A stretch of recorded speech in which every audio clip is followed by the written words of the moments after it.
কিয় ছাৰ? ইমান দিনে তই SP DSP ছাৰৰ ঘৰত কাম কৰাহেঁতেন তোৰ চাকৰি পাৰ্মানেণ্টে হৈ গ'ল। কি কাম কৰিব লাগবনো?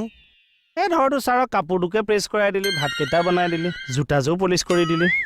এইবিলাক কাম কৰি তেল মাৰি চাকৰি লোৱা মানুহ নহয় ছাৰ। তোৰ আকৌ ইগোটোও বেছি নহয়। দে কোবা তেতিয়াহ'লে। হাতখনৰ ইমান বিষ হৈছে নহয়, এইকেইদিন তাতে ফাইলৰ কামবোৰ কৰি আছোঁ যে। এই অৰ্থপেডিছ এজনক ফোন কৰিলোঁ, মালিচ ল'বলৈ দিছে। নিজে ঢুকি নাপাওঁ নহয় আকৌ। মণিপুৰ দেখোন আছে, মণিপুৰক ৰাতি ৰাতি মালিচ কৰিব দিলেই হ'ল। হেই মাইকী মানুহে দিলে এইবিলাক সুত নেলাগে অ'। ময়ে দিব পাৰিলোঁ হয় ছাৰ, মোৰ বাহিৰত কাম আছে নহয়। নেলাগে দে, ককাই ভাই নথকা মানুহ আৰু কাক কম কোনে শুনিব। তাকেনো নকয় কিয় মালিচ কৰিব? নেলাগে হ'ব দে। লওক একো নহয় দিয়ক। SP DSP ছাৰৰ কথা কৈ আছে। দে অকণমান এই তললৈ দে। এতিয়াহে ভাল লাগিছে। তোৰ চাকৰিটো পাৰ্মানেণ্টৰ কথা পাতিম দে।